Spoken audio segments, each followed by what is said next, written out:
This video is strictly for educational purposes only. I do not condone or glorify the usage of drugs. Yo, what is up? I'm 𝘔𝘀𝘭𝘺, and in this video I'm explaining everything you need to know about MDA. Sometimes referred to as Sassafras or Sally or Sass, this is an entactogen that produces stimulant and mild psychedelic effects. I'll explain the benefits, dosage, side effects, history, harm reduction, dangers, and everything else in between. Let's get into it.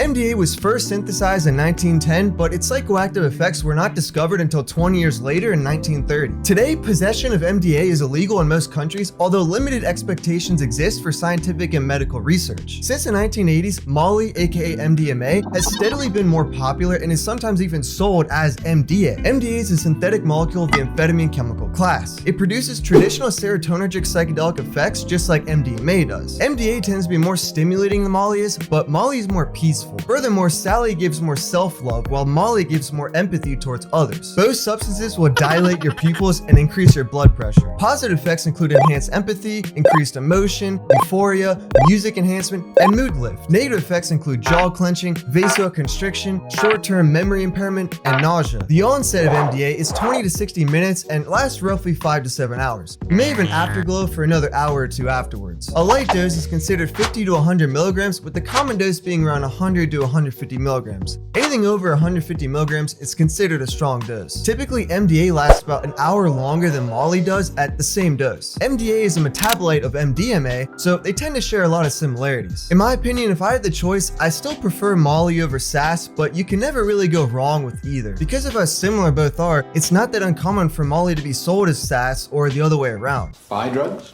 Sell drugs? Because first you need the Marquis test to figure out whether or not it's real crystal or not, and then you need the Simon's test to figure out whether or not it's MDMA or MDA. That's why you always gotta test your substances, even just to make sure you don't have something else that would kill you. Either way, it's nearly impossible to have a bad time on Sass or Molly. And if you want to know more about the advantages and differences MDMA holds, check out this video I made fully dedicated to Molly. I'm 𝘔𝘀𝘭𝘺, peace out.